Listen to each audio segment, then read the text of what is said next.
People often say that there is a war against nature and that this is the Third World War.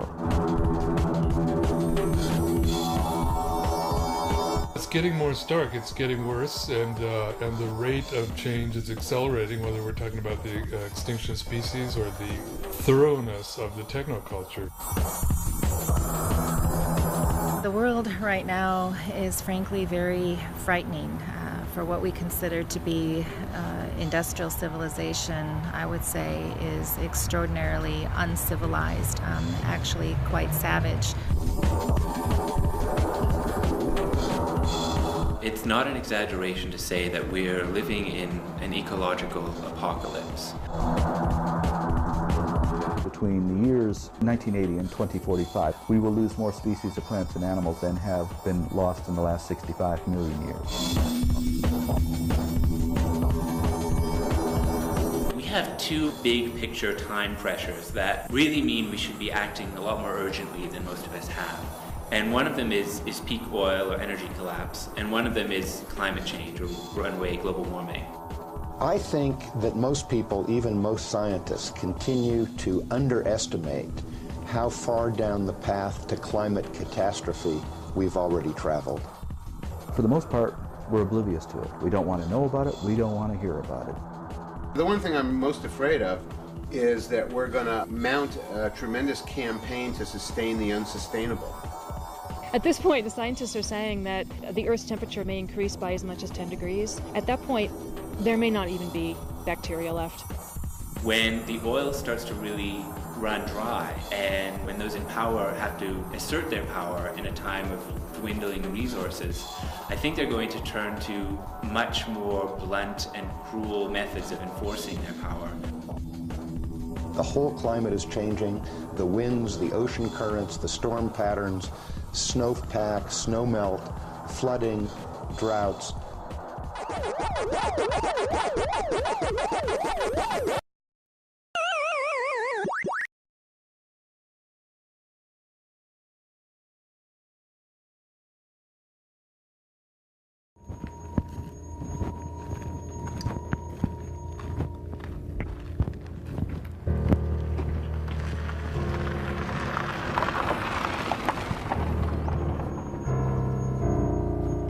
It's stunning how fast the destruction is proceeding.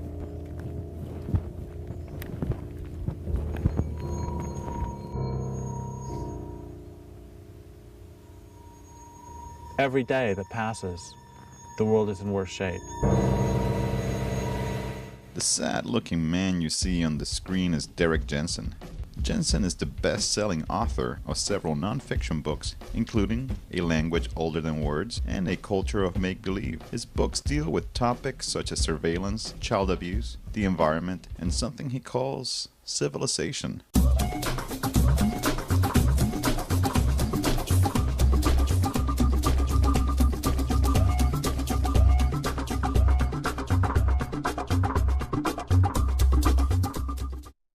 But it's statements like these that make him so controversial. They're thinking of raising the Shasta Dam in California, and the reason that Senator Feinstein gave was, it is Californians' God-given right to water their lawns.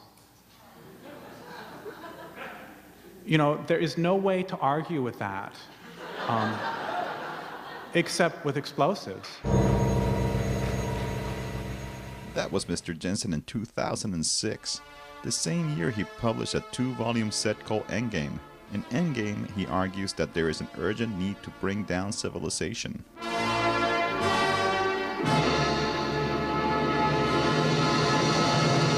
If people would have brought down civilization 100 years ago, people in the Pacific Northwest could still eat salmon. There's going to be people sitting along the Columbia 50 years from now, and they'll be glowing for one thing, but they'll be starving to death, and they'll be saying, I'm starving to death because you didn't take out the dams that killed salmon. And those dams were used for barging and for electricity, for aluminum smelters, for beer cans. So,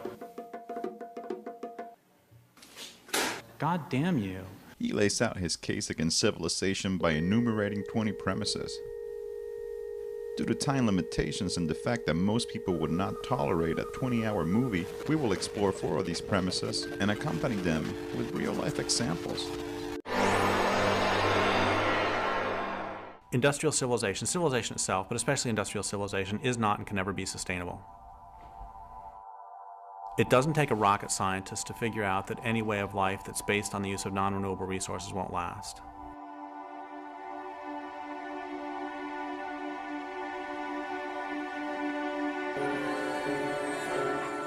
Civilization is a way of life characterized by the growth of cities. So you've got groups of people living in a dense enough population that the local land base cannot support them. What that means is you have to get your basic resources from somewhere else because you've used them up where you live. So you're going to go out into the countryside and gather up whatever it is you want, bring it back in.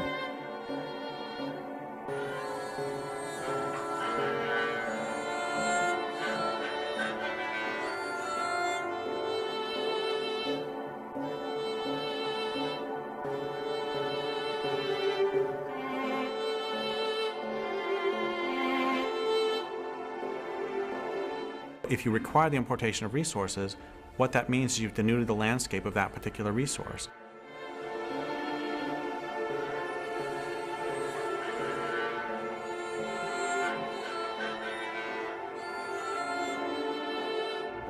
There's no way that in the long term you can continue to destroy the land that you need for your survival or the waters that you need to drink and expect to continue to live.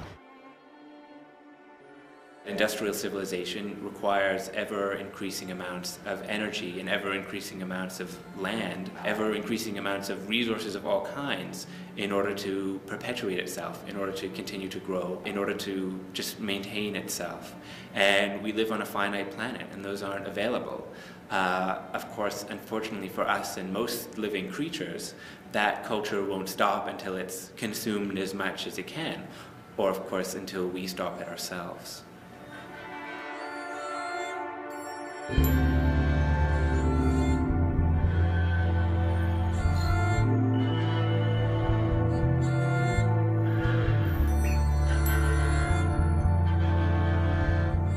If you have a finite amount of anything, if you start using it, eventually you use it up. And so it would seem that if your entire culture is based on, I don't know, let's take a random resource, oil, that you would think about what's going to happen when the oil runs out. We found energy resources that have allowed us to escape some of the kinds of limits that previous cultures have had to face much more quickly. It used to collapse because they ran out of resources, easily accessible resources, the limit being the distance that people could travel with things like horses or other pack animals. That ended with the beginning of the fossil fuel age. Now they can go all over the planet and take what they want. So globalization has only accelerated this tremendously destructive process. We've poured our wealth into building an infrastructure for daily life that has no future. I do think that the oil problem is going to accelerate within the next 3 to 5 years, maybe even sooner. The numbers indicate that we've probably peaked in global production.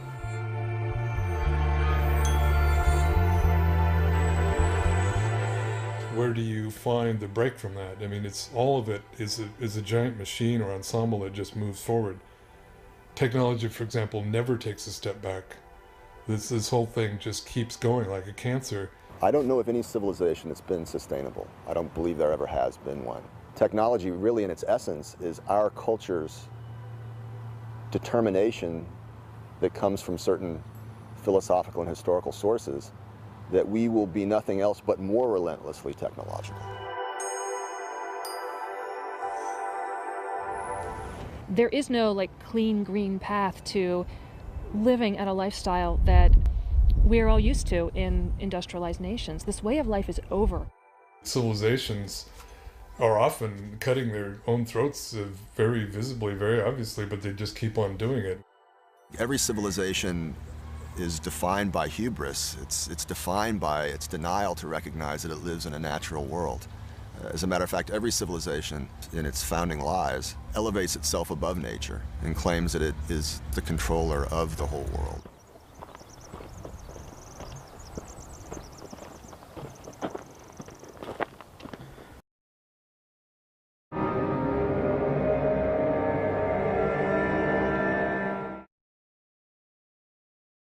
The first written myth of this culture is Gilgamesh deforesting the plains and hillsides of Iraq. When people think of Iraq, is the first thing they normally think of cedar forests so thick that sunlight never touches the ground? That's how it was prior to the arrival of this culture.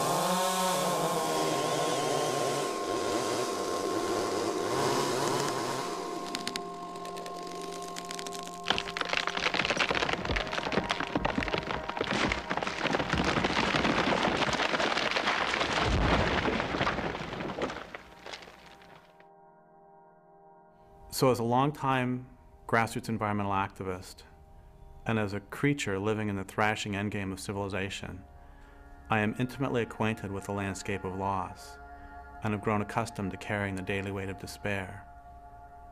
I've walked clear cuts that wrap around mountains and drop into valleys and climb ridges to fragment watershed after watershed, and I've sat silent near empty streams that 2 generations ago were lashed into whiteness by uncountable salmon coming home to spawn and die.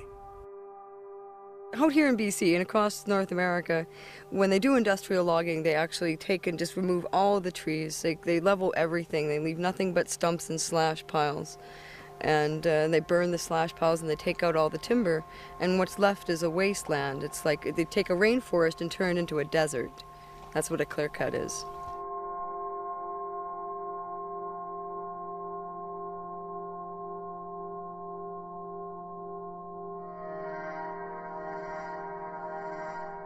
They use them for pulp. They export them whole to the United States and to Japan. There's not very much milling that happens anymore in BC. It's just getting exported for pulp and paper and fiberboard and plywood and whatever else. Not a lot of value added. This tree has been selected to be cut, and usually the company will only clear cut, but this tree is in what they call a streamside selection zone. That's why they've got it marked blue, because it's a selection zone. In a clear cut, they won't paint the trees that they're going to cut down. They only paint the ones that they're going to leave.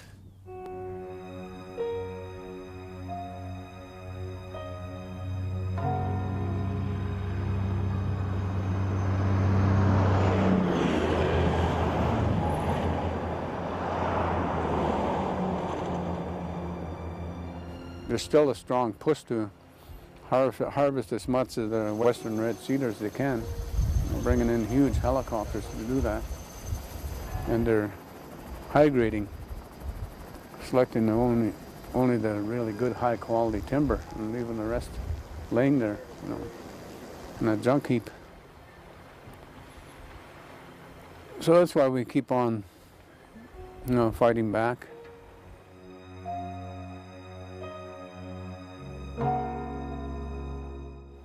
I think the last straw was when they wanted to log the valley of Ista because of its historical and spiritual significance to our people. But they logged it in spite, you know, just to make a point against our resistance, against our overall position, you know, with regards to treaties or encroachments of industry development in our territories.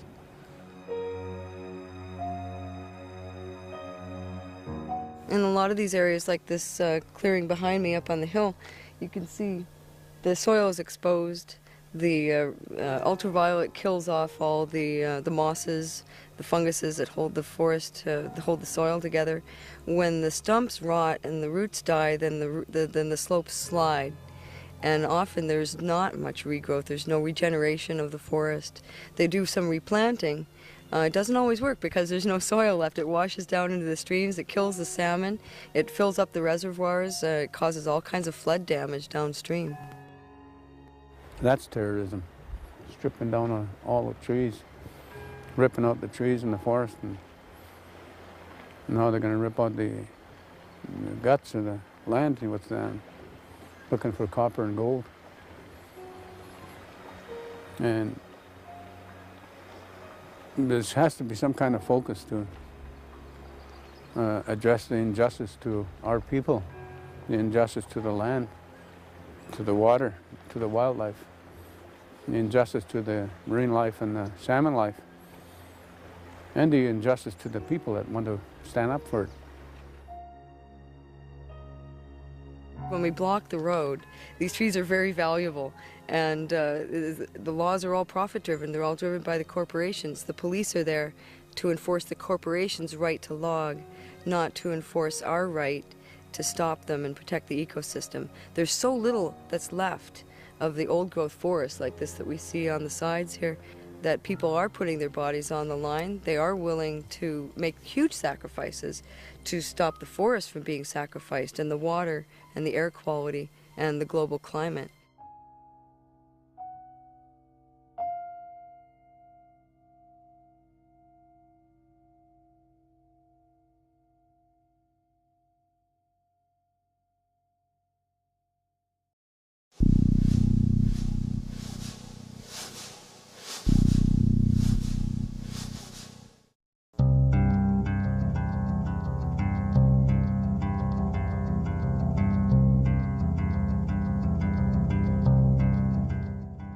Traditional communities do not often voluntarily give up or sell the resources on which their communities are based until their communities have been destroyed.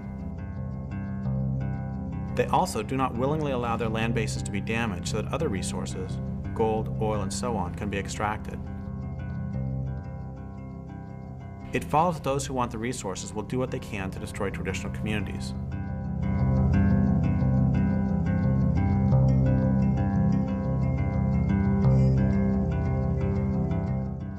Our people, we say, have been there since time immemorial.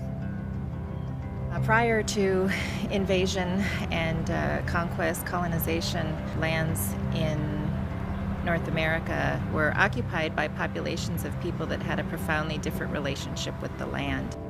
They live with the land. All the ceremonies that have come up have to do with celebrating the renewal of seasons and life and affirming all of that.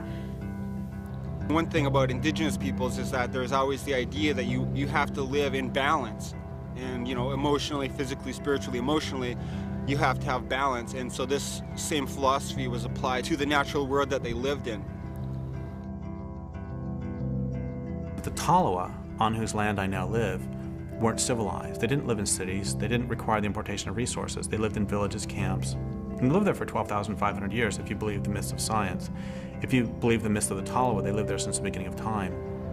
I think that what we have had in Indigenous societies all along is a very kind of common sense, a very practical approach to why it's important to treat the world around you, the natural world, in a good way. Our people never exploited more than what we needed. We respect the land, we respect the animals, we respect the water, we respect the air, the wind, the fire, all the sacred elements, and we believe that they all are living things. So I suspect that's the way it was before contact. The stories that we have about our relationship to each other and to the land and to any spiritual aspect, any deities, arise from our relationship with the land. And the salmon were considered to be our mentors, caregivers, life givers. They were equal to us. In fact, all things that have form were equal to us. We weren't about dominating.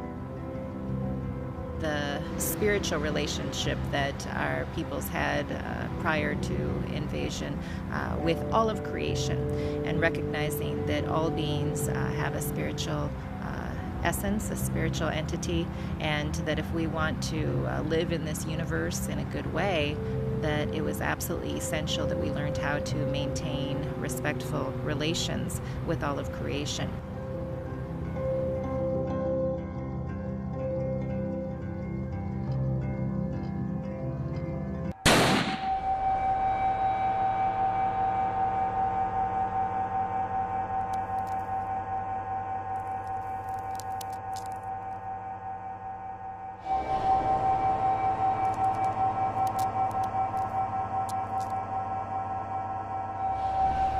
When Europeans came to this land, it was with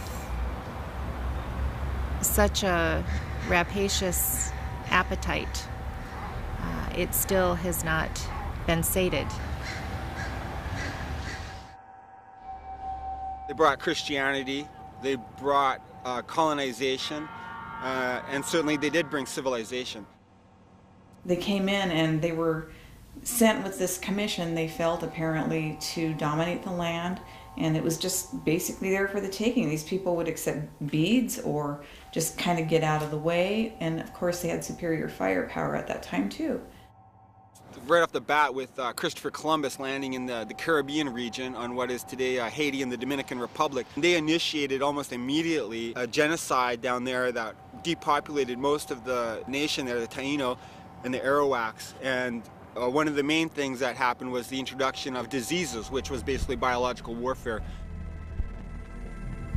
The smallpox was spread through tobacco and blankets and given to the Indian people.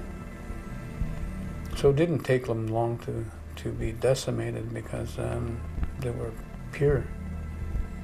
And the smallpox was vicious, very vicious. When Europeans came, much of what they were interested in was rapid resource exploitation. They wanted to get wealthy in the New World. And as they were seeking that wealth, they worked with indigenous nations to undermine traditional economies and undermine the relationship that indigenous populations have with the land so that indigenous peoples could then do the work of resource exploitation and extraction for the Europeans so that they could get wealthy. In imposing those things on indigenous peoples, of course, they destroyed indigenous peoples and their nations and their way of life. Generally, indigenous peoples suffered 90% or more depopulation rate upon having contact with Europeans. It was a genocide, war for territory, because the Europeans wanted to take the resources.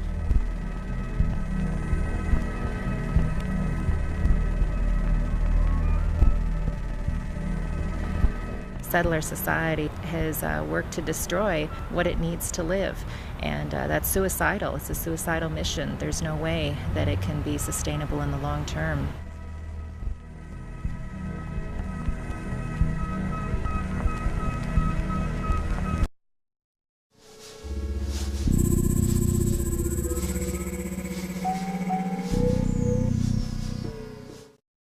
I gave a talk in Oregon a couple years ago, and this guy afterwards said, you know, you talk a lot about this culture being based on violence, but I don't see it. You know, I'm not violent. And I said, okay, first off, where's your shirt made? And he looked and it was made in Bangladesh. It's like, look, do we even need to talk about that? He's fucking faking he's dead. Yeah, he's breathing. He's faking he's fucking dead. Yeah, he was playing. Our way of living, industrial civilization, is based on, requires, and will collapse very quickly without persistent and widespread violence. Arcing upwards into the 7th plus. A large explosion, a large explosion. Wow. I'll just take a couple eggs. How many you want? Two. Two is good. Okay. And then what next? Some ham. Great. Tomato. Tomato. Okay. How about that? Okay, some onion. Onion. Ooh, and cheese. Everything then, right? Okay, You want yes, everything. Okay. I understand. Okay, we'll just pop this on. Now watch. I'm chopping the ham and veggies, grating the cheese, and whipping the eggs, all in 3 seconds. The machine that just made those smoothies for Berman and Fred will make an omelet. There's not much time left to get this beautiful Hope Diamond necklace, less than 50 seconds. Joanne? Absolutely, John. You're going to want to give us a call up to get this beautiful Hope Diamond necklace. This is a 45.52 carat diamond surrounded by 16 white diamonds. It has a platinum chain bearing 46 more diamonds. These are 12 4-ounce Southern barbecue chicken breasts. These Stuff and Gourmet farm fresh chicken breasts come from their barnyard to your backyard. They're wonderfully marinated and guaranteed to be tender, juicy, and downright delicious. Fine-tune those measurements. We keep them on file. They're saved there on our computer. Go back into the section where you reorder and fine-tune those measurements for us. And then we'll have a chance to send you another pair of customized jeans that we really believe are going to fit perfectly.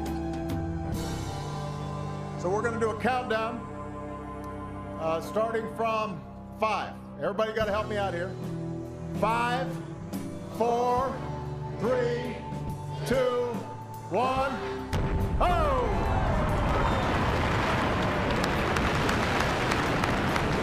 It worked.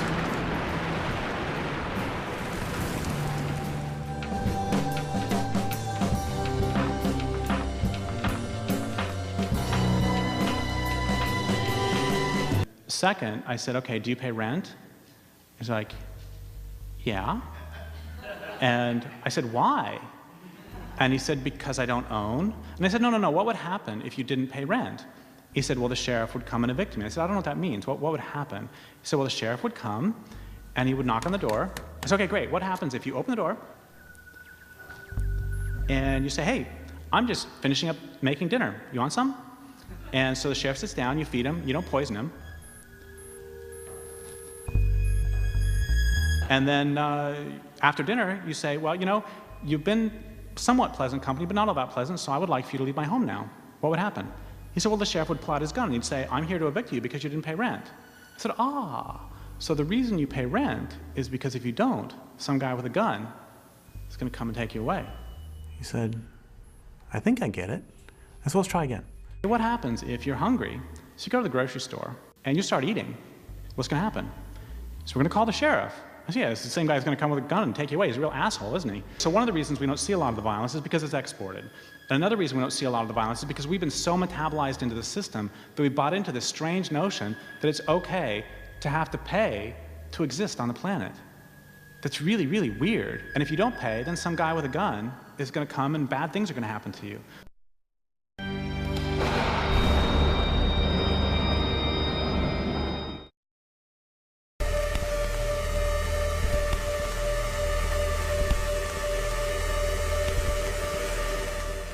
A few years ago, I got a call from a friend of mine. She's an environmental activist. She was crying, and she said, this work's just killing me. It's breaking my heart. I said, yeah, I know, it'll do that. And then she said, the dominant culture hates everything, doesn't it? I said, yeah, it does, even itself. She said, it has a death urge, doesn't it? I said, yeah, it does. She said, unless it's stopped, it's going to kill everything on the planet, isn't it? I said, yeah, it is, unless it's stopped. And then she said, we're not going to make it some great new glorious tomorrow, are we?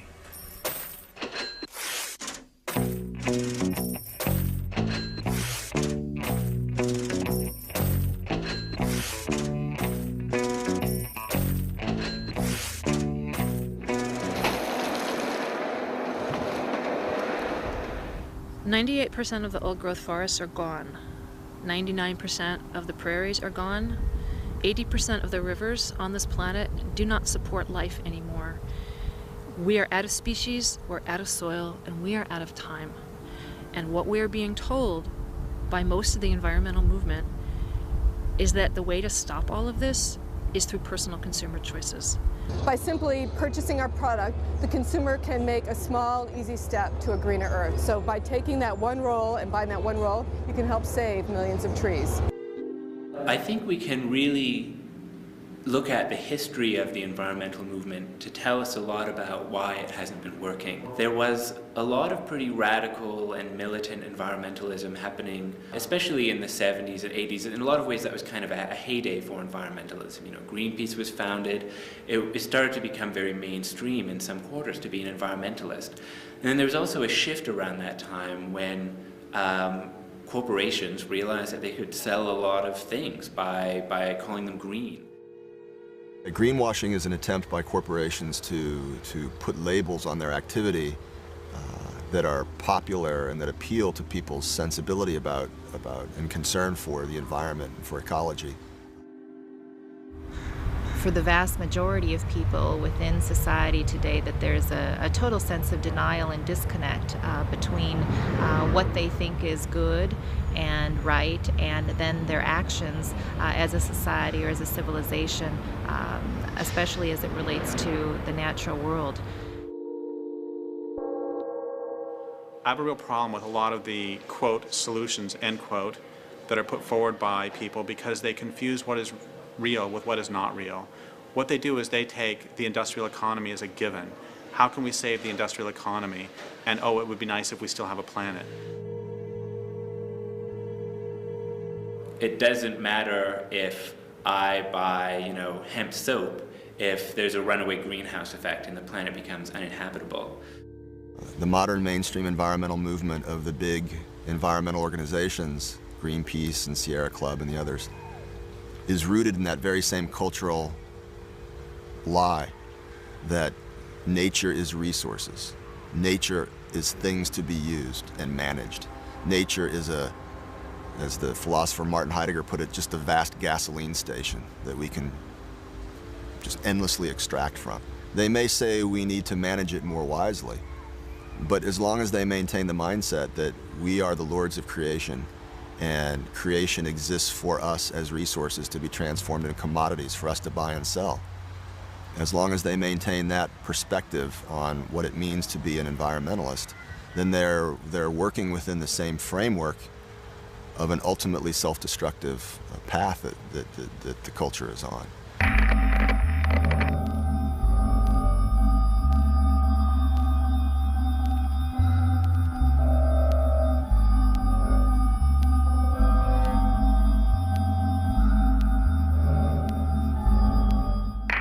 The marketplace is also going to be very important.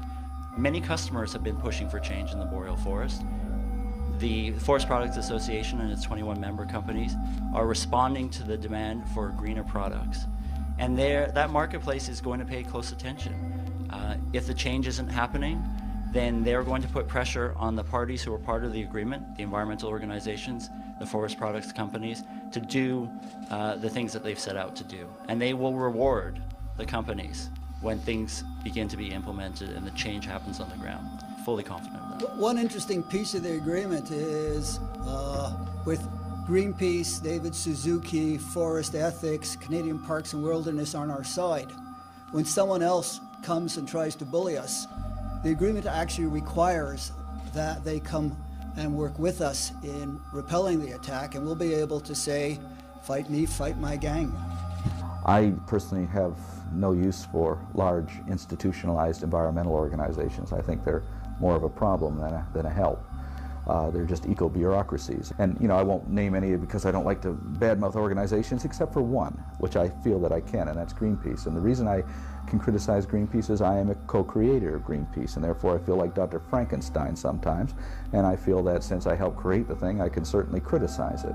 And I think that Greenpeace has become the world's biggest feel-good organization now. People join it to feel good, to feel I'm part of the solution, I'm not part of the problem. Greenpeace brings in close to $300 million a year. And what do they do with that money? Generate more money. And the people who are at the top of the totem pole now are not environmentalists. They're fundraisers, they're accountants, they're lawyers, they're business people. People are voting with their dollars at the checkout stands. It's because they know the polling shows that the public cares. And, ultimately they're going to care about their profit margin and whether they can sell products. What's happened in British Columbia with the environmental movement, it's been stalemated. The big leaders, they're compromised. They went in bed and it snuffed out that movement.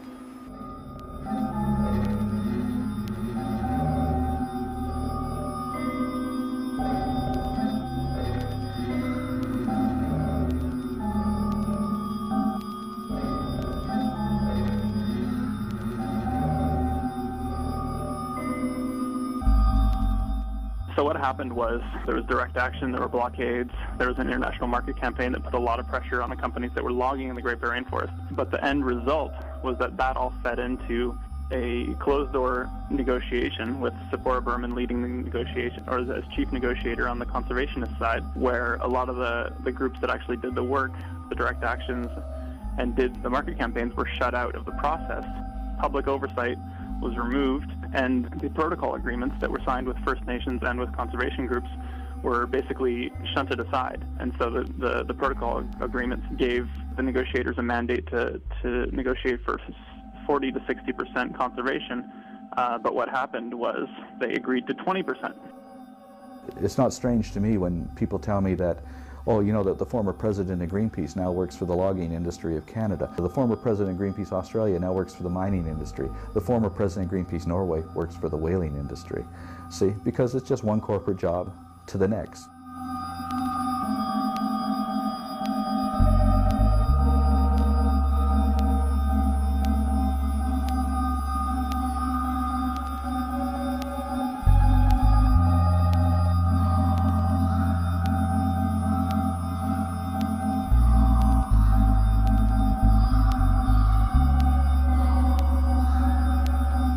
The only measure by which we'll be judged by those who come after is the health of the land and the health of the water, the health of the earth. They're not going to give a shit as to whether we recycle. They're not going to give a shit as to whether we wrote our legislators. They're not going to give a shit as to how hard we tried. What they're going to care about is whether they can breathe the air and drink the water, whether the land will support them.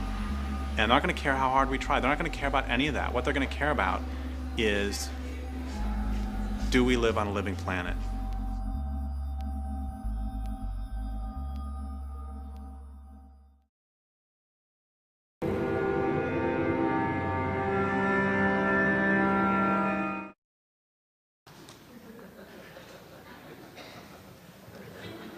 Okay, so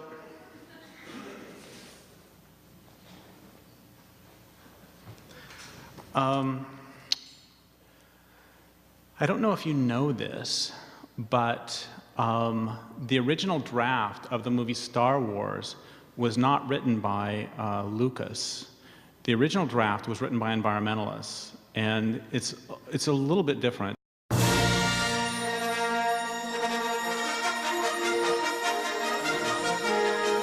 For one thing, it wasn't actually called Star Wars. It was called Star Nonviolent Civil Disobedience. But the plot of Star Wars, for those of you who don't remember, is that the Empire has created this giant machine called a Death Star. And it's a machine that's capable of destroying entire planets. In the movie, the rebels find a way to destroy the Death Star. And then at the very end, Luke Skywalker uses the Force to get past all the TIE fighters and to drop a torpedo down a thermal exhaust port and to blow up the Death Star. Once again, the first draft of the movie, written by environmentalists, was a bit different. The rebels didn't actually blow up the Death Star. Instead, they used other methods to slow the intergalactic march of empire. For example, they set up programs for people on planets about to be destroyed to produce luxury items like hemp hacky sacks and gourmet coffee for sale to inhabitants of the Death Star. Audience members will also discover there are plans afoot to encourage loads of troopers and other citizens of the Empire to take eco-tours of doomed planets. Their purpose will be to show to one and all that these planets are economically important to the Empire and so should not be destroyed. In a surprise move that will get viewers to the edges of their seats, other groups of rebels file lawsuits against the Empire, attempting to show that the environmental impact statement that Darth Vader was required to file failed to adequately support his decision that blowing up the planet would cause no significant impact. Viewers will thrill to learn of plans to boycott items produced by corporations that have Darth Vader on the board of directors. And they'll leap to their feet in theaters worldwide when they see bags full of letters written directly to Mr. Vader himself, asking that he please not blow up any more planets. Now, we all know that that would be enough not only to bring the Empire to its knees, but to make a damn fine and exciting movie. The thing is, there's more. Thousands of renegade rebels, unhappy with what they perceive as toadying on the part of mainstream rebels, decide in a scene guaranteed to bring tears to even the eyes of the most cold-hearted theatergoers to stand on planets about to be destroyed, link arms, and sing "Give Peace a Chance." They send DVDs of that to Darth Vader and his boss, the Grand Moff Tarkin, to whom they also send wave after wave of loving kindness. A few of the rebels sneak aboard the Death Star and they lock themselves down to various pieces of equipment, and stirring debates are held on screen as to whether the rebels should voluntarily surrender on approach of the troopers or whether they should remain locked down to the end. And in a brilliant and brave touch of authenticity, the rebels are never able to come to consensus. But there's more. Once inside the Death Star, there's a splinter group breaks off, they burn a couple of transporters, and they etch Galaxy Liberation Front. And then another group breaks off from that group, and they finally make it to Darth Vader's private room. And when they get there, they sneak up behind him, and they hit him with a vegan cream pie. And the directors decided to cut that because it was way too close to a scene in another movie they were developing at the same time called The Plot to Pie Hitler. As the Death Star looms directly overhead, a few of the rebels advocate picking up weapons to fight back. And those rebels are generally shouted down by the pacifist rebels, who argue that attacking those who run the Death Star is just another example of the Empire's harmful philosophy coming in by the back door. If we want to change Darth Vader, they say, we must first become that change ourselves. To change Darth Vader's heart, we must first change our own. We must above all else have compassion for Darth Vader and remember that he too was once a child. So finally, Leia, Luke, Han, Chewbacca, and a couple of robots show up, and they tell these others they found a way to blow up the whole Death Star. And the rest of the rebels, of course, are just horrified. There's a scuffle breaks out between Leia, Luke, Han, Chewbacca, and the two robots on one side, and the pacifists on the other. And the pacifists chase those four from the room and from the film, which is not a big deal because they're minor characters anyway. But anyway, the way the movie ends is that the Death Star looms closer and closer, and then you see the Death Star, and then you see the planet, and then you see the Death Star, you see the planet, and then you see the Death Star, and you see the lasers start to glow this hellish red, and then you see the planet again, and then you see psst, this little light, and what that is, that's the environmentalists getting away before the planet gets blown up. And you see the Death Star again, and then it blows up the planet. And then the final shot of the movie, which reveals what a complete triumph this was for the rebels, is a still showing an article on the lower left of page 43 of the New Empire Times that devotes a full 3 sentences to the destruction of the planet. So it's like, yeah, we got some press.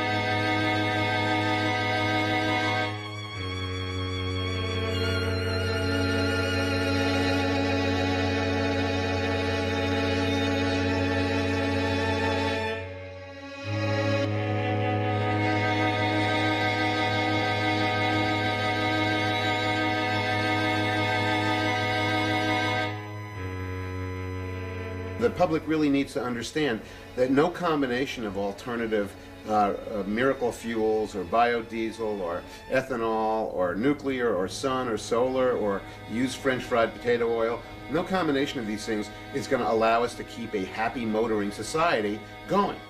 We are using up all the very easily accessed energy sources, and we've really built this huge way of life based on cheap oil, essentially. The world as we know it, which relies entirely on oil to function, is nearing its end. We are headed for the crash. That oil is not going to come again.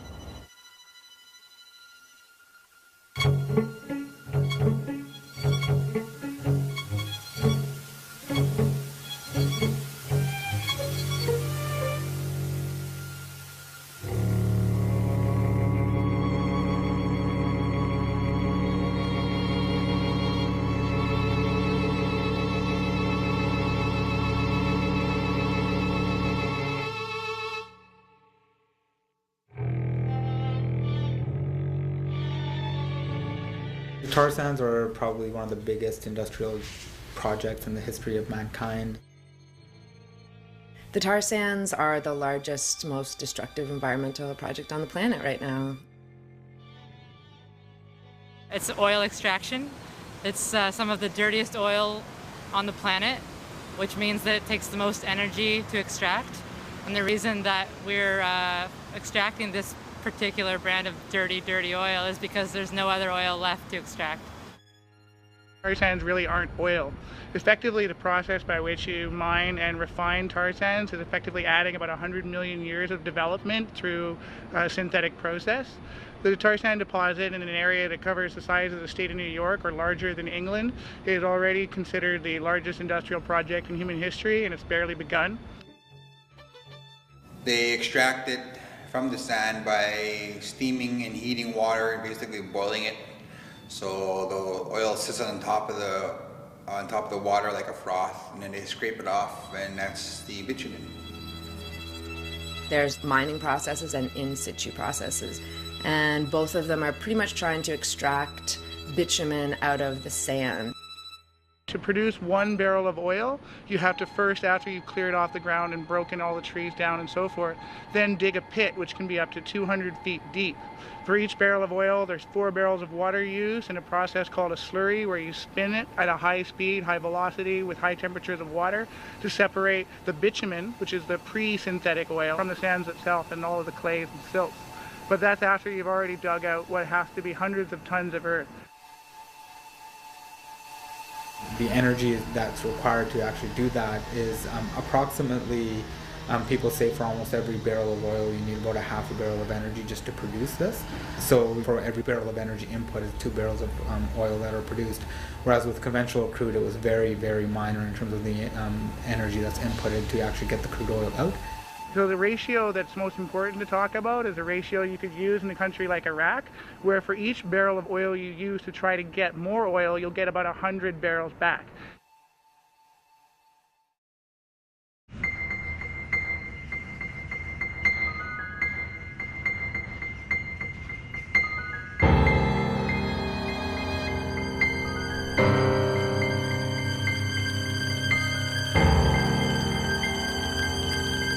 The Athabasca River, which runs through northern Alberta, where you have like many different native communities living along the river, is being sucked of its water to fuel the tar sands operations.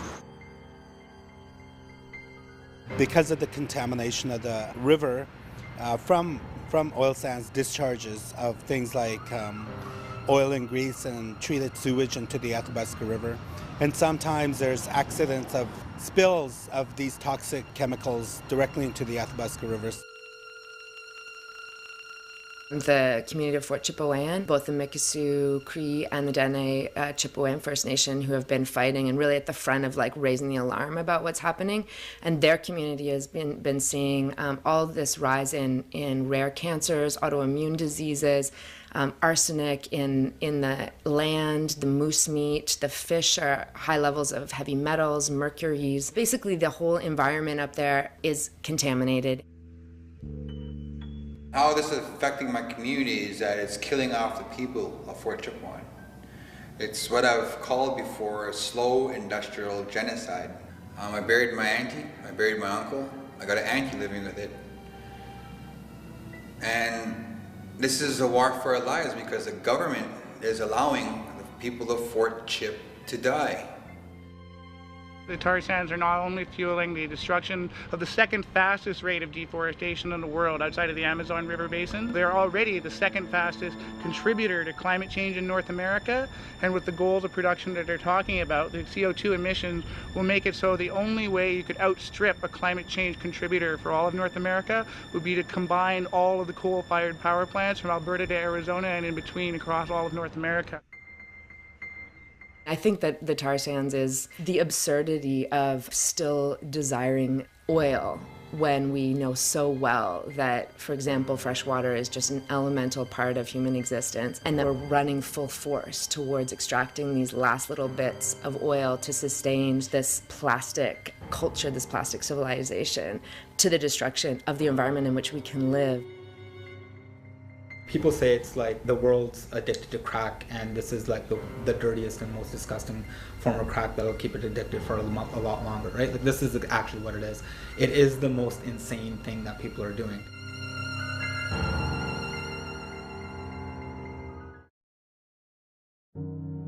We probably agree that civilization is going to crash whether or not we help bring this about. If you don't agree with this, we probably have nothing to say to each other. We probably also agree that this crash will be messy. We agree further that since industrial civilization is systematically dismantling the ecological infrastructure of the planet, the sooner civilization comes down, whether or not we help it crash, the more life will remain afterwards to support both humans and non-humans.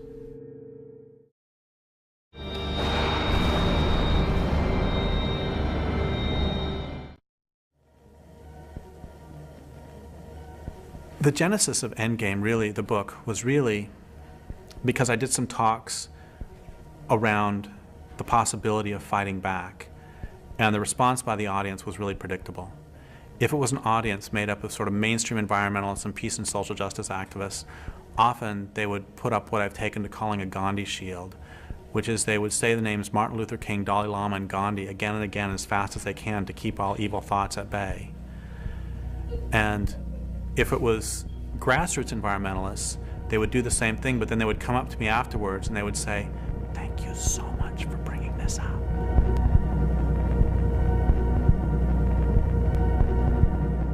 especially in North America, pacifists and nonviolent advocates have had a very defining role and even a censoring role in determining what other people's participation can be in a whole range of social struggles. And that the way that they've affected social struggles has made it very much easier for the state to control those social struggles. That nonviolence plays a function of recuperating social struggles, of taking out their teeth, making them harmless, so that they can just exist in this cesspool of democratic plurality. I wonder what happens to that kind of energy or idealism or faith that something is about to change when they're certainly not going to change at all. What are the false hopes that keep us tied to the system? What are the false hopes that bind us to unlivable situations and blind us to real possibilities? Does anybody really think that Weyerhaeuser is going to stop deforesting because we ask nicely? Does anybody think that Monsanto will stop Monsantoing because we ask nicely? I was talking to this person in the States several years ago, and they said if we can just get a Democrat in the White House, things are going to be okay. We've got a couple of myths on the left that I would really encourage us to get over. The first is that social change happens by moral suasion. It doesn't. It happens by force.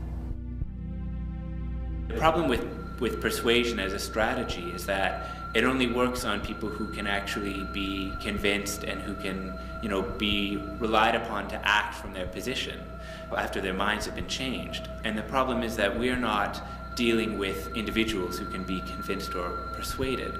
We're dealing mostly with large, abstract social organizations and corporations, which are basically sociopaths made out of huge numbers of people.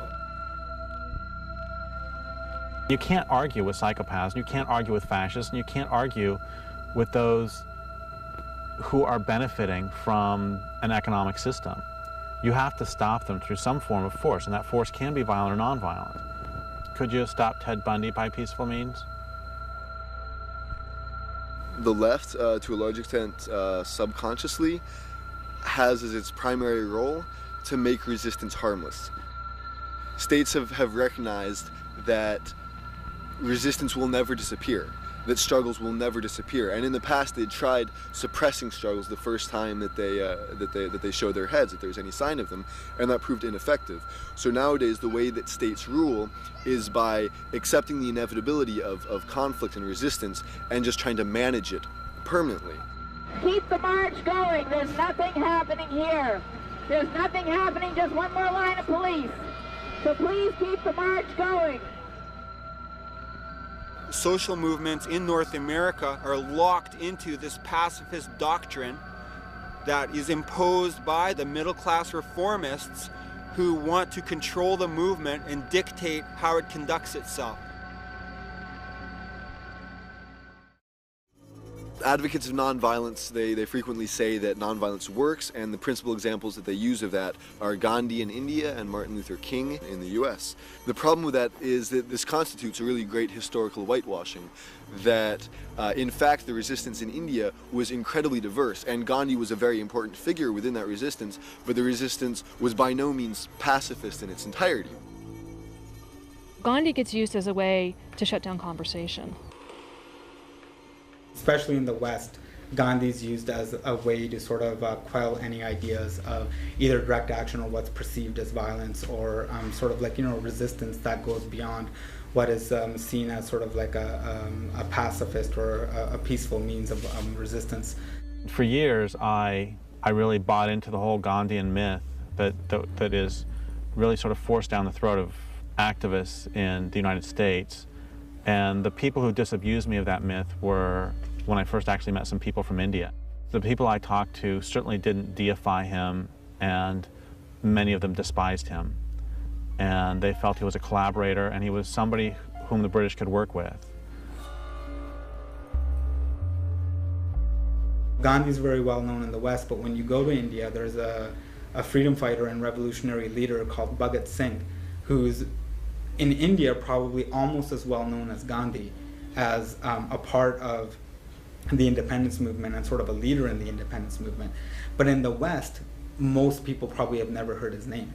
And the reason why that is that he used direct action tactics. There were generals of the British Army that were killed there was a bomb thrown in a British assembly to basically attract the attention of the public. There were, weapons that people were getting off of railway cars. With Gandhi in the Indian National Congress, where you had the moderates and the extremists. The moderates were legal constitutional reform was their only method, and they were criticized for being a middle-class clique, for being too slow, for being too legalistic, and for being basically ineffective. The extremists, on the other hand, were being accused of being too aggressive, of being too fast and reckless and irresponsible.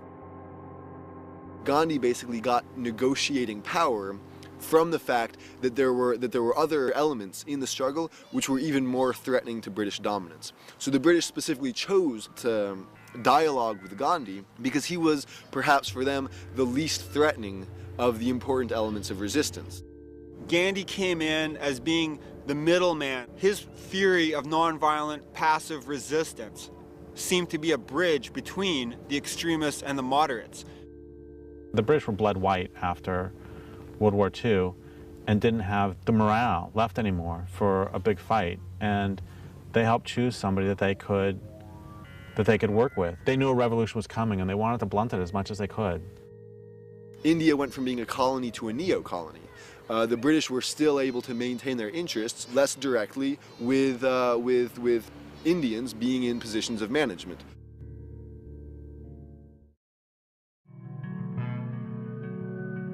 My problem isn't with somebody doing nonviolent actions, and it never has been. I mean, I say all the time that we need it all. My problem is that so many pacifists, especially in the United States, end up not supporting more radical or militant work. The problem when this debate comes up is that you can't just assume that people that are resisting and are using a means of resistance haven't thought about what they're doing. And that's what I think often is the problem. When people decide to take certain actions, and when people decide that, hey, our marches aren't enough, or they're doing this or doing that, there's this assumption by a lot of people that want to toe the Gandhi line is that, oh, they're just not thinking about it.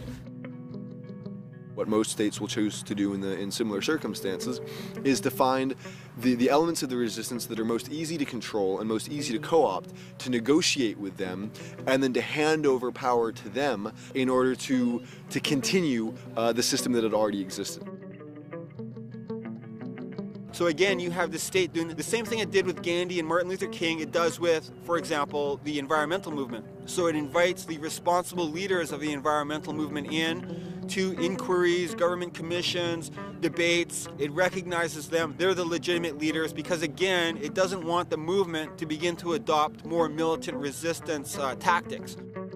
The powerful do not ever give up without a struggle. I mean, those are the famous words of Frederick Douglass when he said, "Power concedes nothing without a demand. It never has, and it never will."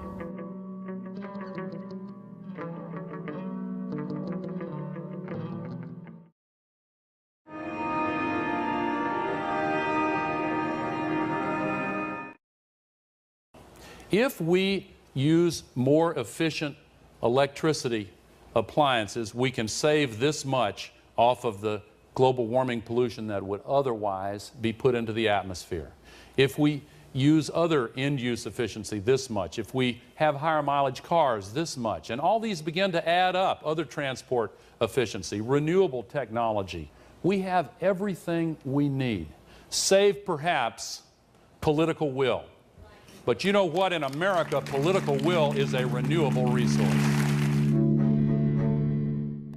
When we see solutions, all the so-called solutions put forward to global warming, the thing they all have in common is that they take industrial civilization as a given and they take the natural world as the dependent variable. It's all about saving civilization, and that's entirely backwards. What it should be is we need to do whatever it takes to save life on the planet. In the next 40 to 50 years, we're going to see the extinction of more species than we've seen in the past 65 million years. That, to me, is a red light and a siren going off as a call to people who will cut through the crap and do what is necessary to protect the earth for here and now and for future generations. It is you that are going to have to answer to your children 50, 75 years from now when they ask what you did during the eco-wars. And in that sense, I think each one of us has to live the life today, this very moment, doing the things that we would be proud to tell our ancestors about. If we are serious about saving life on Earth, we've got to start fighting back in the ways that people do when they realize they need to form a serious resistance movement. Most indigenous populations who maintain any sense of a traditional worldview know that the way of life that settler society has imposed on this land is unsustainable. Yet there's been a sense that we really need to kind of wait until it collapses, or wait until they're done doing, or they've reached their limit and they can't continue the way that they've been going on, and be patient. Fuck patience.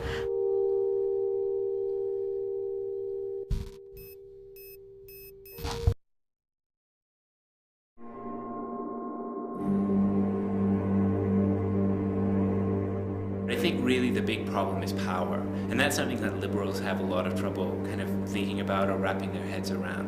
And the problem is that this culture has clearly defined hierarchy. There are people who are clearly in power and who benefit from power and who benefit from destroying the planet and who benefit from exploiting other people. And they've been doing that for a long time, and their power is more important to them than anything else. There is no personal consumer choice that is going to dismantle the systems of power that are behind the destruction of our planet. What we need is organized political resistance. You cannot just simply ask the state for these reforms or for any kind of gains or concessions. You have to force them to do it, and that's the power of disruption. It was a bloody day at the Mohawk Indian community in Oka, Quebec, near Montreal. Provincial police in riot gear stormed the barricades the Mohawks had set up. There were clouds of tear gas, a hail of bullets, and in the midst of the battle, a policeman was killed. All this because of a dispute over a piece of forest the Indians claim is theirs, a forest town council wants to bulldoze to expand the local golf course. The police retreated as abruptly as they'd attacked, leaving behind their cruisers. They also left a heavy front-end loader, which the Mohawks immediately put to their own use. The police cruisers, crushed and useless, became barricades themselves. We treat these trees and the land like our mother. These people are raping our mother. What would you do if they raped your mother? These politicians are servants of the system. It's their job to keep it going. It's their job to keep profit rolling in for the ruling class. And they will never, ever act in the people's interests or in the interests of the planet. It doesn't matter what we say. The only thing that they will respond to is force and the threat of social disruption. And even if we allow them to stay in power, they will always take back any gain that we manage to get from them. It's really important to recognize that no struggle is done, that there's not any possibility of any lasting victory as long as the state still exists. But we can definitely see in the histories of struggle, small gains have been won and ways in which we've empowered ourselves by the use of all tactics. And I think it's not even important to really say if a particular tactic is violent or not, because this is just kind of a moral category meant to restrict action. I think it's more important to look at which tactics can be empowering and liberating and useful. Purely above ground means are designed to facilitate the expansion of global capitalism. These are serious power structures that are making vast sums of money. They are backed up by the power of the armed state in every way imaginable. They've got armies on their side, they own the mass media, the banks, all the money is on their side. If there's any doubt about the leadership that our military is showing, you just need to look at this F-18 fighter and the light armored vehicle behind me. The Army and Marine Corps have been testing this vehicle on a mixture of biofuels, and this Navy fighter jet, appropriately called the Green Hornet, will be flown for the first time in just a few days on Earth Day. Request permission to pick up the wound. Trying to get permission to Come on, let us shoot. A Bushmaster, Crazy Horse 1-8. You're taking him. Bushmaster, Crazy Horse 1-8. It's Bushmaster 7, go ahead. Roger, we have a black SUV or bongo truck picking up the bodies. Request permission to engage. Bushmaster 7, roger. This is Bushmaster 7, roger, engage. 1-8, engage. Clear. Come on. Clear.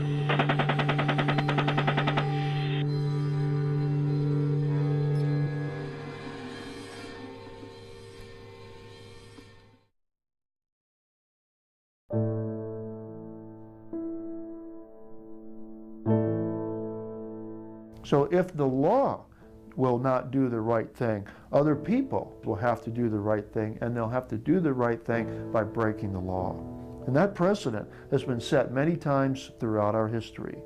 The people who saved the Jews from the German Nazis broke the law for a higher ethical purpose. The people who liberated slaves in our country through the Underground Railroad system to protect them from slave masters and a very barbaric law in the United States at that time. They did the right thing. They broke the law for a higher ethical purpose. We need to start and get out there and go beyond hitting like on Facebook and signing online petitions. We need to be out there in the real world fighting back. I think one of the things that we really have to accept and internalize is that the majority of institutions and the majority of people are never going to be on our side. And so we have to sit down as individual activists and as communities of resistance, as a culture of resistance, and we have to say, okay, well, what will it take to stop this culture from destroying the planet? You know, part of the answer is obviously that persuasion hasn't worked and persuasion is not going to work. If we want to be successful, then we have to look at what resistance movements in the past have done and what they've learned and kind of the different phases that they've gone through as they've tried to assert themselves and try to be successful. When I say organized political resistance, I mean that we need to face power head on. Once you name power, you will find that power is sociopathic, that the people in charge will do whatever it takes to shut you up. The thing about when you enter into a period of social conflict, what you don't want is people promoting nonviolence, because that's going to disarm the people. It's going to disarm the people in the face of an aggressive enemy and in the face of hard social conditions. You want them to have a stronger fighting spirit, because without a fighting spirit, you lack the will to resist. The smartest thing the Nazis did was they made it so that at every step of the way it was in the Jews' rational best interest to not resist. Would you rather get an ID card, or do you want to resist and possibly get killed? Do you want to move to a ghetto, or do you want to resist and possibly get killed? Do you want to get on a cattle car, or do you want to resist and possibly get killed? You want to take a shower, or do you want to resist and possibly get killed? At every step of the way, it was in their rational self-interest to not resist. But I'll tell you something very important, which is the Jews who participated in the Warsaw Ghetto Uprising had a higher rate of survival than those who went along. I think if any of us were alive in Nazi Germany right now, we would know what a resistance movement should be doing. And we need to think about the culture of industrial civilization as if it's a culture of occupation, because it is.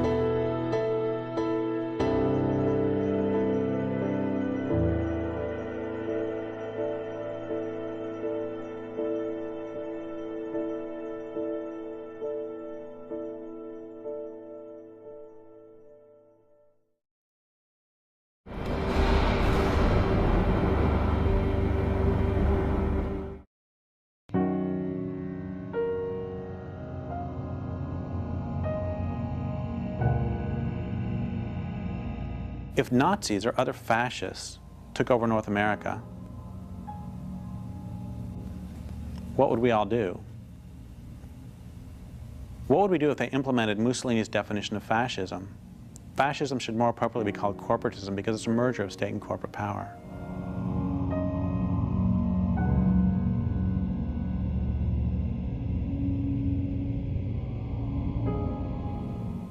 What if this occupied country called itself a democracy, but most everyone understood elections to be shams, with citizens allowed to choose between different wings of the same fascist or following Mussolini corporate party? What if anti-government activity was opposed by stormtroopers and secret police? Would you fight back? If there already existed a resistance movement, would you join it? Would you resist if the fascists irradiated the countryside, poisoned food supplies, made rivers unfit for swimming, and so filthy you wouldn't even dream of drinking from them anymore? If fascists systematically deforested the continent, would you join an underground army of resistance, head to the forests, and from there to boardrooms in the halls of the Reichstag to pick off the occupying deforesters, and most especially those who give them their marching orders?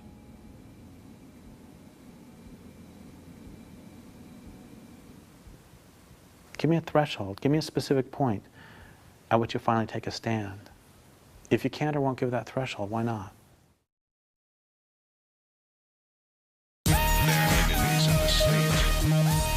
Yeah, yo, I ain't got any time to waste on this one. I gotta get right on it, like, yo.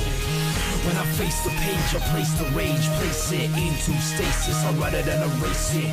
That's a basis, cover all the bases. Watch what you say on the cell, they gonna trace it. Stack deck, don't expect any aces. Camera eyes, watch you in public places. And I hate this, so I take this mic and I write like these words on my legs, and they walk me through my paces.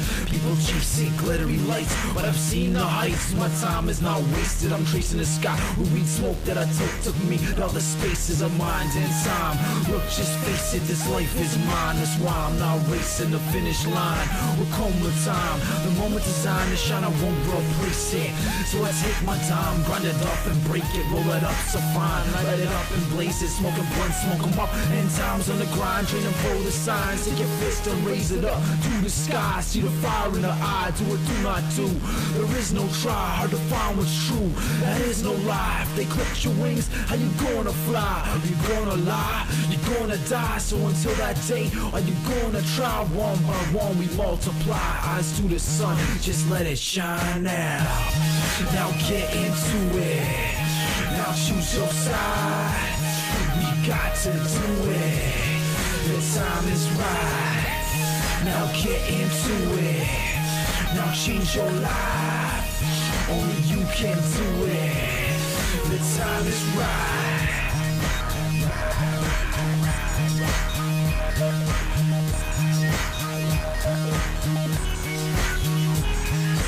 Any more pollution and you gon' fry, so get into it. It's do or die with no action. Factions and crews divide, but you can't be stupid if you choose to ride. And you can't ride the fence, better choose your side. Keep doing what you're told or do what's right. You gonna roll over or you gon' fight. No justice, no peace, the war's tonight. And I'm a poltergeist, you know, a violent spirit. Product of a world with too much violence in it. So many people, trees and animals are dying a minute. Can't ask them to stop, they ain't trying to hear it. Until we get physical, they ain't gonna fear it. To go to war with the machine, start trying to kill it.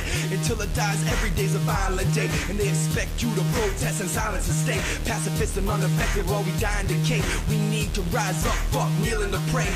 Preachers and teachers lead us astray. Politicians and cops, all they say is obey your corporate masters. Buy what they got in display. Stop buying their shit, start making them pay. To hell with the games, we ain't gonna play. Let's fight them till they kill us or they take us away. Start throwing Molotovs, stop throwing bouquets. Take it to these bastards like tankers in Skate. Monkey wrench machines and write communiques. A wall to spray pages big, circle A's. Now get into it. Now choose your side. We got to do it. The time is right. Now get into it. Now change your life. Only you can do it. The time is right.